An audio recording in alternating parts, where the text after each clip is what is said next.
Salut à tous, c'est Craft de Fairis. Aujourd'hui, on se retrouve pour la présentation d'un de mes decks préférés, c'est-à-dire Amazoness. Donc, c'est un deck c'est un deck Demise, c'est un deck contrôle. Donc, c'est un deck assez lent qui n'a pas vraiment de combo extraordinaire. Donc, Demise, c'est une carte qui va permettre au deck d'avoir une certaine valeur ajoutée. Parce que j'ai testé d'autres versions de Amazoness. Avec une vingtaine de monstres sans Demise, et finalement il y a des monstres assez médiocres qui font qu'on va avoir souvent des mauvaises cartes. Donc jouer Demise, ça permet d'avoir un intérêt de jouer le deck. Et donc ça fait aussi qu'on joue peu de monstres. Donc je vais aller assez vite sur l'analyse, et en fait le but là c'est que je fasse ensuite 2 ou 3 games de gameplay selon le temps que le game prenne, pour que vous puissiez voir comment on joue le deck. Et donc juste avant, je vais faire une analyse rapide en présentant les cartes les plus importantes. Donc il y en a 3, en plus de Demise, parce que Demise c'est un des concepts du deck, mais les cartes les plus importantes c'est déjà la princesse Amazoness. Donc quand on l'a invoquée normalement ou spécialement, on peut ajouter une magie piège Amazoness du deck à la main. Et donc on va voir après celle qu'il y a. Et deuxième effet, c'est que pendant la battle phase, on peut envoyer une autre carte de la main au terrain au cimetière pour invoquer un Amazoness du deck en position de défense. Donc c'est une carte qui va vraiment être très importante, à la fois pour le card advantage, puisque chaque fois qu'on va l'invoquer, on va faire de plus 1 avec. Et puis voilà, en fait, le fait qu'il puisse autoriser les magies pièges, ça fait avancer le deck énormément. Donc justement, on a une deuxième carte la plus importante du deck qui est Amazoness Call. Ça va permettre de prendre une carte Amazoness du deck et l'ajouter à la main ou l'abeler, mais ça on peut rarement le faire. Et du coup, ça veut dire quoi? Ça veut dire que grâce à la princesse, on peut tutoriser le call, et le call peut tutoriser tout le deck en fait. Donc c'est comme si la princesse pouvait tutoriser tout le deck, donc c'est pour ça qu'elle est vraiment très importante. Donc call en deuxième effet dans le cimetière, qui permet de cibler un Amazoness et qui peut donc attaquer chaque monstre une fois, chaque monstre adverse une fois durant le tour, mais cet effet est un peu moins fort. Et la troisième carte la plus importante, c'est Amazoness Embûche, qui a 3 effets. Le premier, c'est d'invoquer un Amazoness depuis la main durant la battle phase, donc de n'importe quel tour, égal à son attaque. Et ensuite, lorsqu'un Amazoness combat un monstre adverse, le monstre adverse est banni à la fin de la damage step. Donc le nôtre sera quand même au combat s'il a moins d'attaque, mais au moins on bannit le monstre adverse, et c'est ce qui va être la principale source de gestion en fait, qui va permettre d'annihiler les ressources adverses en les bannissant, parce que la plupart du temps les cartes bannies on peut plus les utiliser. Il y a un troisième effet de la carte qui permet, lorsqu'elle est détruite, envoyée au cimetière, d'invoquer spécialement un Amazoness depuis le cimetière. Donc c'est pour ça là, ce trio de cartes, princesse, call et embûche, permettent des tutos en chaîne. On invoque la princesse pour tutoriser embûche. Si embûche est détruit, qu'on a la princesse dans le cimetière, on peut la réinvoquer, tutoriser par exemple un call, puis après on pourra tutoriser encore une fois embûche. Et c'est vraiment là des synergies qui permettent au deck de tenir vraiment longtemps en termes de value. Et après voilà, on a encore d'autres magies pièges tutorisables avec princesse, comme le terrain, qui permet d'invoquer un Amazoness quand il y en a un qui est détruit. On a Willpower qui va faire une sorte d'appel de lettre hantée, donc c'est bien pour deux choses, à la fois parce que c'est tutorisable, sinon je jouerais peut-être pas appel de lettre hantée, sinon dans le deck, mais c'est surtout que c'est tutorisable, donc il y a une carte gratuite, et en plus de ça, comme on joue Demise et qu'on n'a pas beaucoup de monstres, ça permet lorsqu'on a plus de monstres au deck, de pouvoir récupérer ceux du cimetière. Donc voilà, après je vais passer rapidement pour le reste. On a la reine qui permet de protéger du combat, Swordwoman qui protège des dégâts de combat, Sage qui détruit des magies pièges, Helvétique qui permet de faire des invocations spéciales, 5 hand trap. Bon là je joue quand même H en Demise pour pouvoir avoir 50% de chance d'open justement des hand trap. Attaque gainer pour l'accès avec Naturia grâce à Isolde. Donc voilà, je reviendrai plus tard. Bon, des cartes de Staple, Regeki, Rota, Darkhold qui fonctionne bien avec le terrain. Du Draw Power encore avec Poif Indulgence, et puis des Floodgate. Voilà pour l'extra deck, Missus Radiant, Isolde, Naturia Beast. Donc après ça, je reviendrai plutôt dessus pendant la game parce que je vais pas prendre trop de temps là. Donc là, je m'enlève en game directement, je vais host en single, ça sera plus rapide et single comme ça permet de voir des decks différents. Donc déjà, si vous voulez avoir comme board en premier tour, enfin c'est assez simple, hein, le minimum à avoir, c'est embûche et du coup possiblement la princesse pour l'avoir tutorisé avant, et si possible avoir aussi le terrain. Bon, avec la pioche qu'on a avec pour indulgence, regarder 10 mailles selon les situations, ça sera quand même assez facile à avoir. Et donc pour 10 mailles, en fait le truc c'est de pas forcément l'activer tout de suite. Alors dès que vous l'avez, puisque si vous avez des monstres ou une trap ou si vous avez déjà invoqué un monstre, donc là justement là c'est ce que je veux dire, c'est que là vous avez la reine, donc si vous activez 10 mailles, vous allez la défausser. Imaginons que là j'avais pas la reine, si j'invoque juste sage et que j'active carré 10 miles et que je pioche un monstre, je vais devoir le défausser puisque je pourrais pas l'invoquer normalement. Alors, en général, ce que je fais, c'est que j'attends pour activer 10 miles de pas avoir d'invocation normale et de monstre en main. Voilà, comme ça permet de faire vraiment du plus 2. Alors là, c'est sur la situation, si jamais vous voyez que vous avez besoin d'une solution que vous n'avez pas en main et que vous pouvez faire que du plus 1, bah faites-le quand même. Donc là, ce qu'on va faire possiblement, c'est activer la Motionless Call pour ajouter la princesse et invoquer la princesse, tutoriser en bûche. Donc là, contre un Thunder Dragon, bah, c'est un assez bon deck. Hein, il est assez nouveau, du coup, il n'est pas forcément très représenté hein, dans les tournois. Mais il a vraiment un gros potentiel. Notamment parce que là, il va sûrement jouer une fusion qui m'empêche de tutoriser les cartes, donc ça va m'embêter un peu. Donc je sais pas trop comment je vais répondre à ça. Alors si je veux revenir sur les monstres, il y a la reine, fait que les monstres émotionnels ne se font pas détruire au combat, elle s'inclut elle-même. Du coup, souvent les gens vont attaquer et ça va rien faire, donc faites attention à ça hein, si vous rencontrez Amazoness.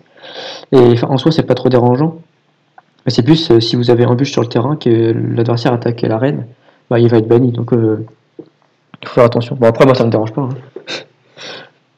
Hein. Ça, j'en joue un seul. Ah, voilà, c'est lui. Il représente add card from either player's deck to the one except Directing Zen. Ah, il a pas voulu le garder apparemment. À moins qu'il le renvoie depuis le cimetière. Faut lui remettre un autre. Donc ouais, ça, j'ai détruit les magies pièges. J'en mets qu'un seul parce que bon déjà je suis en demise et j'ai pas besoin forcément d'en avoir 30 000. Je peux le tutoriser justement avec le call. Et ouais, par exemple, sur un dragon, il a pas de magie piège. Donc il n'y a pas non plus énormément de match-up qui nécessitent sage. Par contre, je joue 2 Swordwoman.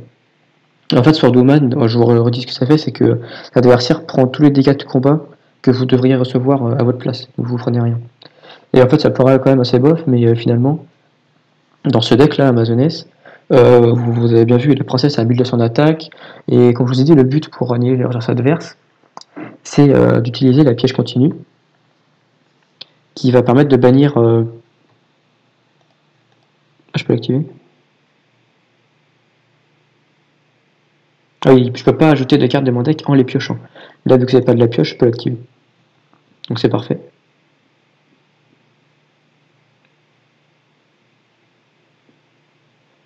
Donc je disais quoi? Ouais, vous voyez, là j'ai fait n'importe quoi. Excusez-moi. En fait, là, j'ai cru que c'était vous pouvez pas vous pouvez pas ajouter de cartes en les piochant. En fait, c'était excepté en les piochant. Donc, du coup, là, je pouvais pas l'ajouter à la main. Donc, du coup, ça l'a envoyé au cimetière. Bon, c'est pas grave puisque j'ai pioché. Comme j'ai pioché le pouvoir, je pourrais le invoquer du cimetière. Je pense que je vais invoquer Sage. Non, ça a pas trop d'intérêt en fait. En fait, l'intérêt d'invoquer Sage, c'est pour pas se faire OTK. Donc, je pourrais le faire. Et dans ce cas-là, je vais en mode défense. Et en fait, surtout parce que j'ai 10 miles, je pense que je vais l'invoquer parce que ça me permettra d'activer 10 miles de façon optimale au prochain tour. Donc oui, là j'avais mal compris les fins. En plus, c'est une carte que je connais, mais je sais pas pourquoi. J'ai vu que je pouvais activer Call, du coup, je me suis dit que ça passait. Et puis Call peut aussi meuler, du coup, voilà. On peut pas ajouter la carte si elle tient la pioche. Donc ce qui va être un peu chiant parce que quand je vais invoquer la princesse, je pourrais pas ajouter en pioche à ma main. Voilà, là j'avais une main pas trop mal en main de départ, mais j'ai été un peu niqué par cette carte-là. Ou d'ailleurs, hein, le deck Thunder Dragon qui est vraiment très fort et qui a un très bon match-up contre Sky Striker, justement. Voilà, j'en profite directement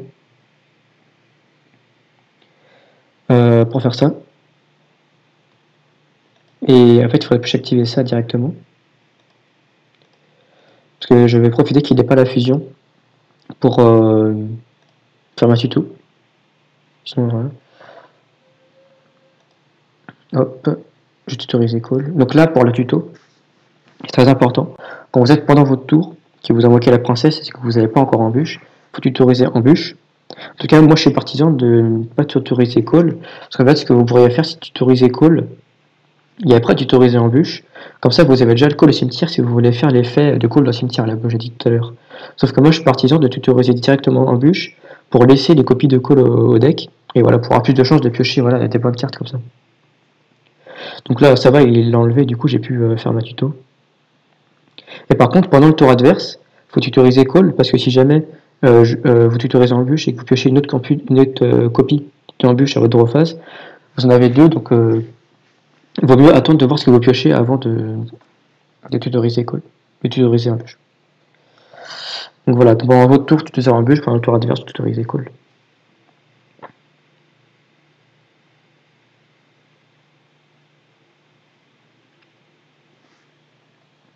Ouais, donc lui il est un peu relou.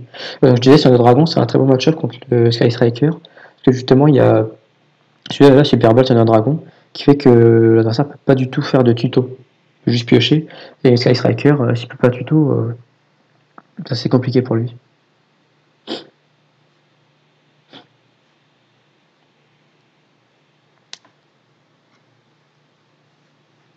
J'espère juste qu'il n'y avait pas un OTK. Donc voilà, on a un deck assez lent, donc on peut être assez sensible aux OTK. Et pour pallier à ça, on a Embûche que j'ai pas du tout pu tutoriser là, pendant la partie, donc c'est un peu bête. Embûche permet d'invoquer des monstres de la main. Donc même si l'adversaire essaie de détruire tous tes monstres pendant la main phase, tu peux quand même invoquer un truc pendant la battle phase pour tenir. En plus d'embûche, on a le terrain, le village, qui permet d'invoquer des monstres. Donc ce qui est intéressant, ces deux choses, c'est que c'est lorsqu'un Amazoness est détruit au combat ou par un effet de carte. Donc du coup, on va quasiment tout le temps pouvoir activer l'effet du village. Ça permet encore une fois de tenir encore plus. On va se faire OTK. Et ça marche aussi avec vos propres effets. Donc si vous activez Trou Noir, ça active l'effet du terrain.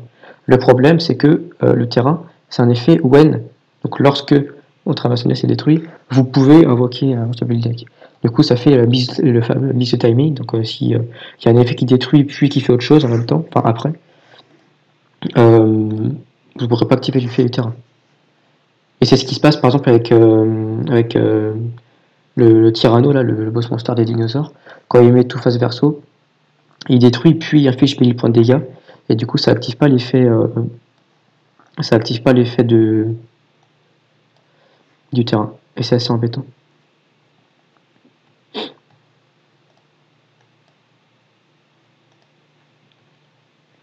Donc là, je vais tutoriser Embûche.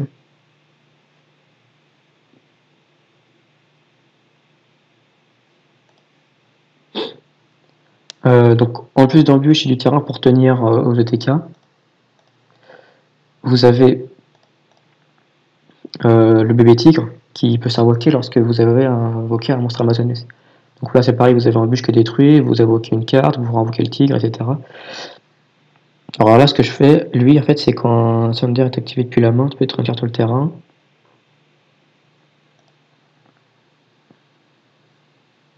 Je pense que je vais activer l'effet d'après. Je vais attaquer d'abord.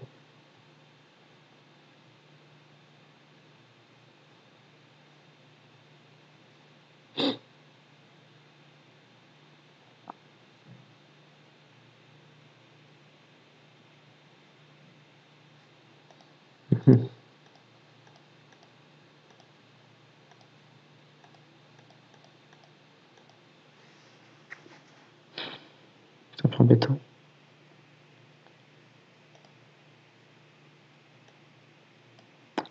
Donc l'effet de la princesse en battle phase, c'est important. Que ça sert à rien d'envoyer des cartes importantes, genre d'envoyer voilà, Embûche ou des cartes importantes pour invoquer un monstre. Finalement, vous faites pas de plus, vous invoquez un monstre sur le terrain, mais ne faites pas spécialement de plus. Et donc ça revient aux premières fois où je jouais le deck, je jouais genre 2-3 tigres, bébé tigre, et finalement, comme je vous le disais tout à l'heure, on prend beaucoup de points parce qu'on a tellement pas beaucoup d'attaques et qu'on doit activer l'effet du terrain. Et du coup, des fois, on perd un peu quand on a abruti parce qu'on a plus de points, quoi. Et du coup, j'avais 4 le tigre. Et finalement, je l'ai remis 1 parce que c'est intéressant d'une part pour les invocations Link de Missus par exemple, et d'autre part justement, comme je disais, avec l'effet de la princesse, bon je suis en dehors, ça sert à rien de rester plus longtemps, avec l'effet de la princesse, vous envoyez une carte au cimetière, et du coup je l'activais quasiment jamais quand j'avais quelques tigres, parce que finalement c'est pas rentable d'envoyer une carte au cimetière pour en invoquer une, sachant que celle qu'on envoie au cimetière elle est souvent bien. Et le tigre permet vraiment d'optimiser cet effet de la princesse, parce que si vous l'envoyez depuis la main au cimetière, après il se réinvoque, et en fait c'est une invocation gratuite. Et c'est pour ça que j'ai rajouté un tic, c'est que ça permet vraiment d'utiliser l'effet de la princesse comme il faut.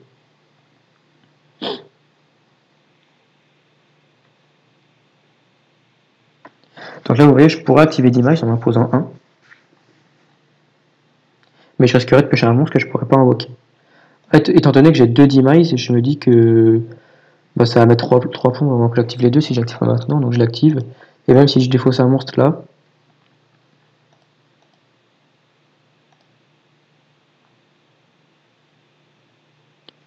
même si je défaussais un monstre là, j'avais encore un demise au tour d'après, donc c'était pas dramatique. Je préfère garder ça.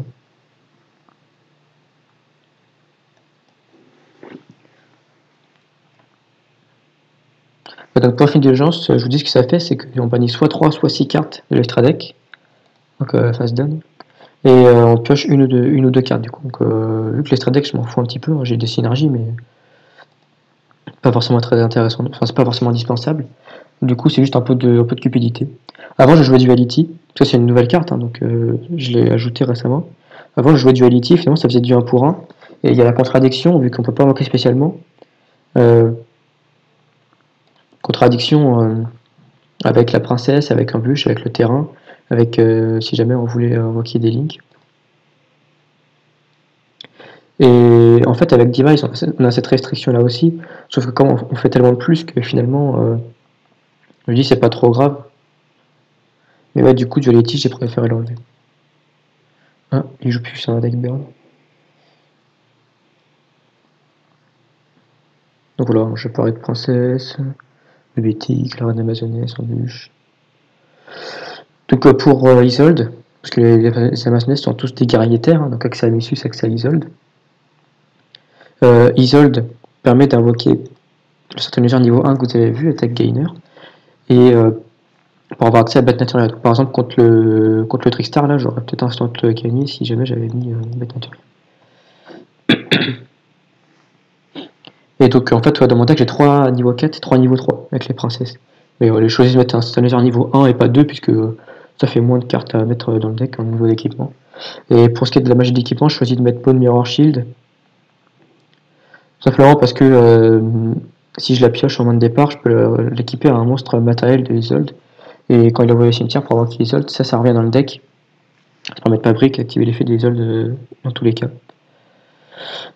Aussi sur l'invocation de Missus Radiant, parce qu'en fait avant je l'invoquais quasiment jamais.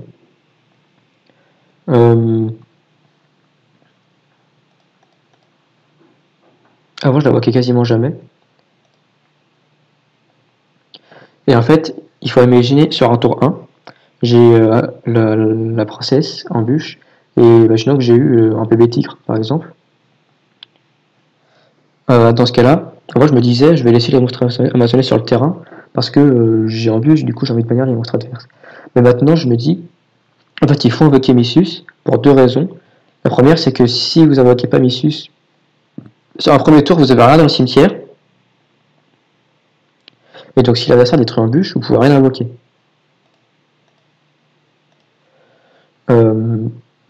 Donc c'est un peu embêtant. Alors que si vous invoquez Missus, l'adversaire détruit en bûche, vous avez encore la princesse dans le cimetière.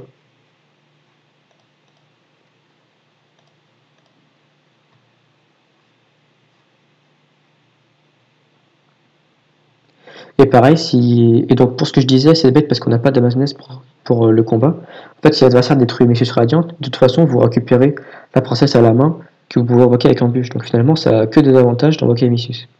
Missus Radiante qui récupère un monstre terre, c'est vraiment très fort. C'est vraiment très fort. Ouais, faut invoquer Missus.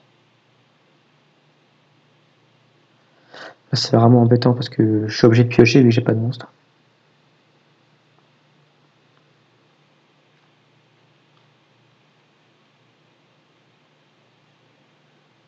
Là, ce que je vais faire, c'est que je pense que je vais invoquer la princesse, mais je vais peut-être pas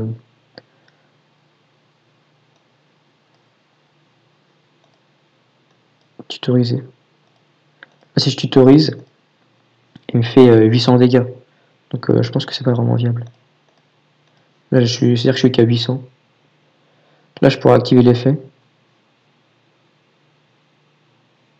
Ça, Ah, quoique, ouais, je l'activerai en phase 2.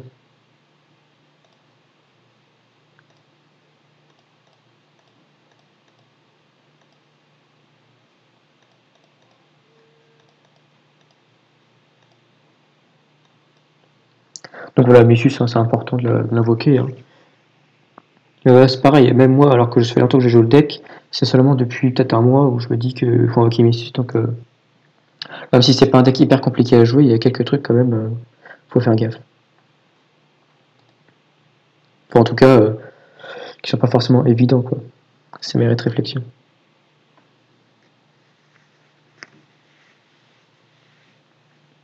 En tout cas, c'est bien, j'ai rencontré un deck Sun Dragon et un deck Tristar, donc c'est des decks plutôt bons. Donc après, voilà, mon deck Amazonas, c'est pas un deck tier 1 ni tier 2. Hein. C'est un deck qui peut, voilà, qui est sympa, pas forcément nul non plus. Hein. C'est pas ce que je dis. Hein. Il est sympa à jouer, il a de la ressource, mais contre les decks. Bon là, il joue une version burn, donc c'est pas vraiment les meilleures versions. Hein. Mais voilà, ça reste Trickstar, ça reste un deck solide, donc c'est normal qu'il me batte. Moi, je veux juste vous présenter le deck. J'espère que vous trouvez sympa aussi.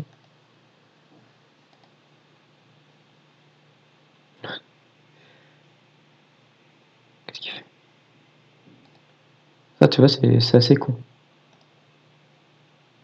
Et c'est aussi le deuxième avantage de Mirror Archive, en plus de pas brick, c'est que ça protège nos monstres. Parce que je disais qu'on a un problème de dégâts au combat. Et Trickstar n'a pas vraiment de carte pour gérer ça. Qu'est-ce qu'il fait? Il n'a pas compris? Je crois qu'il n'a pas compris. Surtout que là, en bûche, en fait, ça vient à bout de tout. Ça cible pas, ça détruit pas. Et en plus, du coup, il peut pas les récupérer avec réincarnation. Donc voilà, bon, j'espère que le deck vous a plu. Hein, normalement, voilà, je vous mets la decklist. Hein, oui, hop, hop, hop. Et voilà, j'espère que si vous ne connaissez pas, que comme ça, vous avez pu voir un peu comment fonctionne le deck. Je vais pas trop présenter le Toolbox 34 de XS parce que c'est pas très intéressant.